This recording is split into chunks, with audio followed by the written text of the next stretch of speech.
Welcome to Focus on Fuels, brought to you by StoneX. Your hosts are Trevor McClanahan, Risk Manager, and Alex Hodes, Director of Market Strategy from the StoneX Energy Desk. Alex and Trevor help fleet managers, fuel buyers, and energy procurement specialists gain control of fuel costs, boost margins, and keep their businesses competitive. Join them for another deep dive into the volatile energy markets. Remember that the trading of derivatives such as futures, options, and over-the-counter products or swaps may not be suitable for all investors. Derivatives trading involves substantial risk of loss. Past results are not necessarily indicative of future results. Hey everybody, welcome back to Focus on Fuels. I'm your host, Alex Hodes, and I'm here with my colleague, Trevor McClanahan. So we got some crazy markets going on right now, Trevor, so we figured we'd meet up and kind of discuss them pretty quickly so as to be kind of relevant on the market. What's going on? Not much, man. Yeah, it's been a crazy week so far.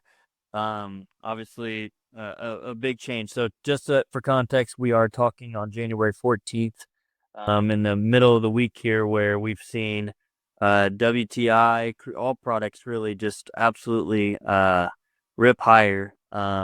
Diesel has gone up on the week. Let me see what that chart gives me there.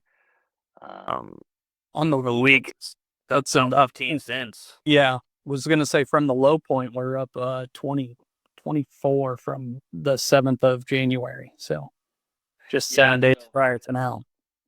And this is a combination of multiple factors, but all of these being geopolitical things that we've seen.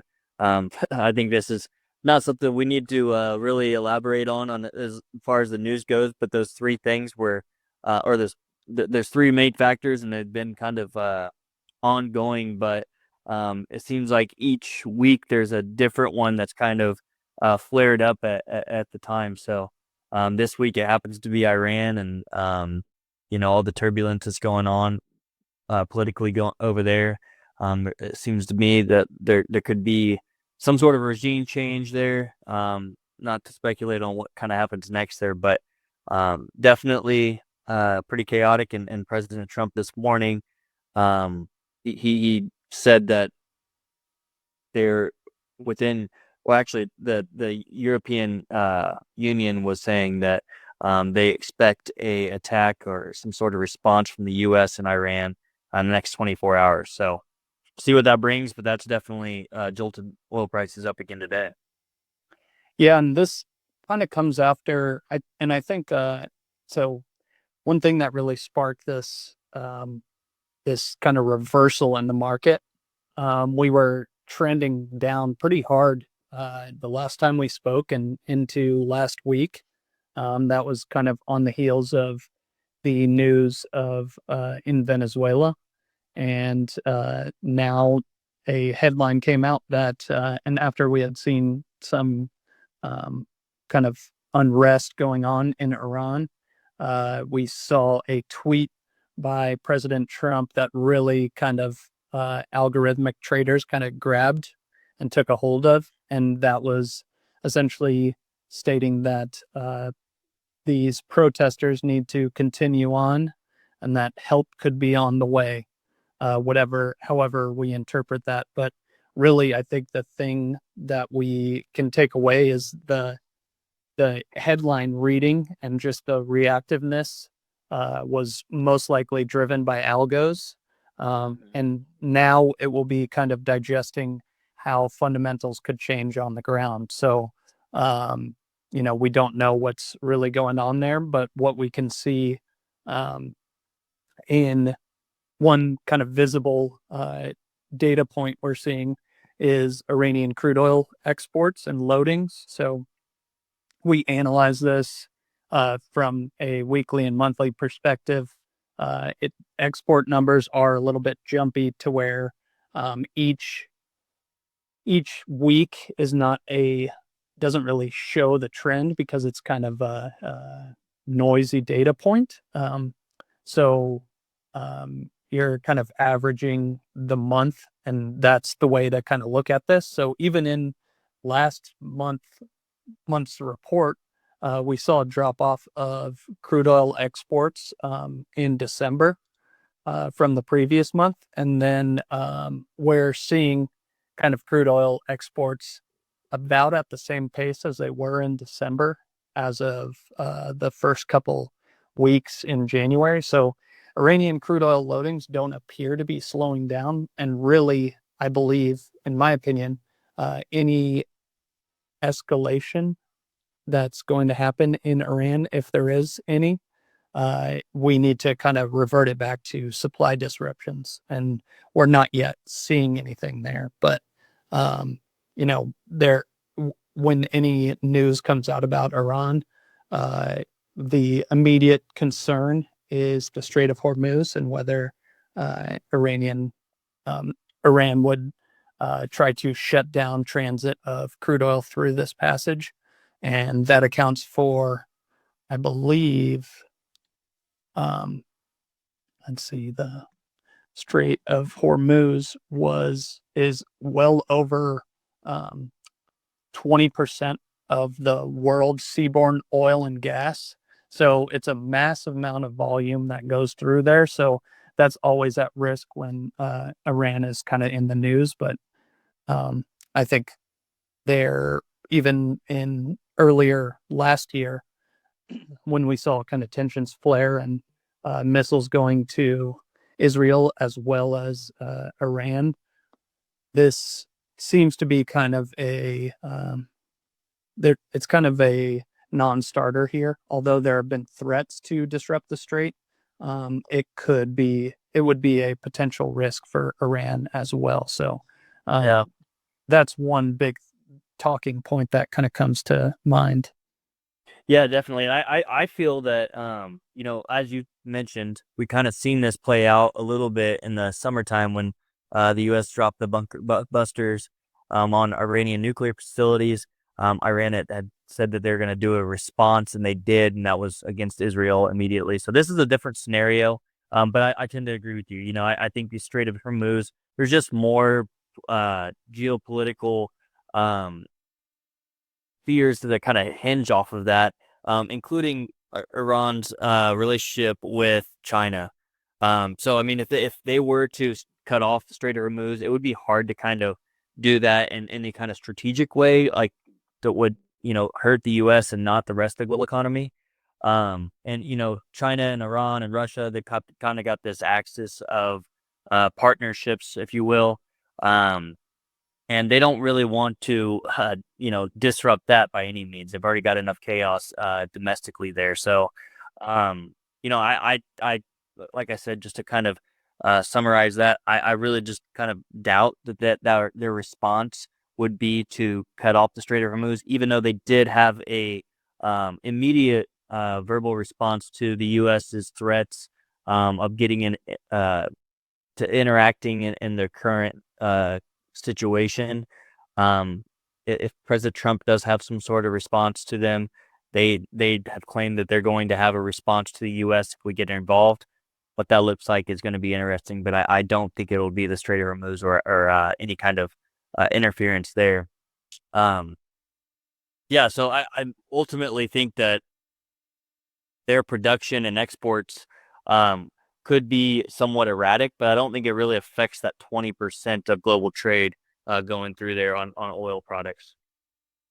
Yeah, I think that's trying to quantify it is really the question there. And the 20-cent move higher in diesel and several dollar move in crude, according to kind of some of our models, that would be warranted by over 2 million barrels per day of disruption. So the next question will be, is this basically an overreaction to the headlines and just something driven by managed money and options positioning, some more of those kind of fast moving factors more than actual fundamentals.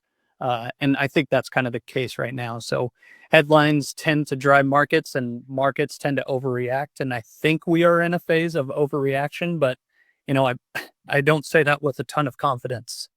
Yeah, and especially recently. I mean, we've seen every moving average get broken through. I've actually wrote up to my clients this morning about, I kind of I almost doubted that it would kind of break through this big cluster point of the daily moving average on diesel. It's out around 226, and man, it didn't have any, it cut through that like butter. So, um, it's kind of interesting. I think it's brave for us to say that we remain bearish here, but I still am the same boat as you on that. Yeah, I think so. According to kind of forecasts and outlook, we're still the EIA just announced their short-term energy outlook, and they've actually expanded their expectations of a surplus into 2026. So our models are still pointing to lower prices, but if supplies are actually disrupted to a substantial degree, then maybe they could warrant these prices. But right here, it seems, I expect kind of a retracement lower after these headlines. But yeah, that's just hard to say that and be extremely confident. But just understanding where the downside risks are, there's still plenty of supply on the sidelines from OPEC. So, if there was a major disruption, OPEC could step in if they wanted to and kind of fulfill that gap. And so I think if it is a spike in prices higher, we could see that gap get closed in a relatively short amount of time. Yeah, and going back to just the commitment of traders, kind of emphasizing that, the positioning prior to this rally was very, very short, and everybody was very bearish. So, managed money, the spec traders out there, they were really liquid and even maybe short, to some degree. And commercials were also kind of sitting in that boat as well. So it just left a lot of upside potential in this market. That needed some sort of catalyst to maybe give a short-term spike within. That's not to say that lightly either, because obviously if things kind of spiral out of control here, then we're going to be looking at a different scenario, and maybe next time we'll be talking about a different scenario. But I still tend to think that this market has a lot more downside in it, and it's just a matter of kind of keeping our eyes open and seeing what's going to happen in the next couple of weeks here.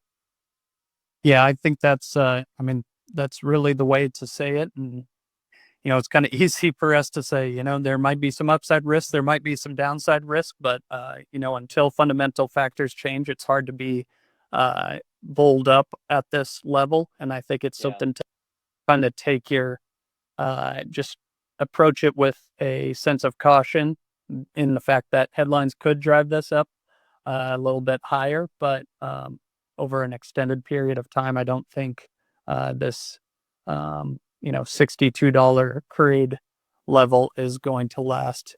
No, I think this gives us a good lesson though. We were obviously the last couple episodes we've been on here. We've been pretty bearish, and I think that this is something maybe to serve as a good lesson to be learned, to just the fact that even when we're in these bearish times where we think the market could be going down, when you see good value, you should definitely lock in your cost.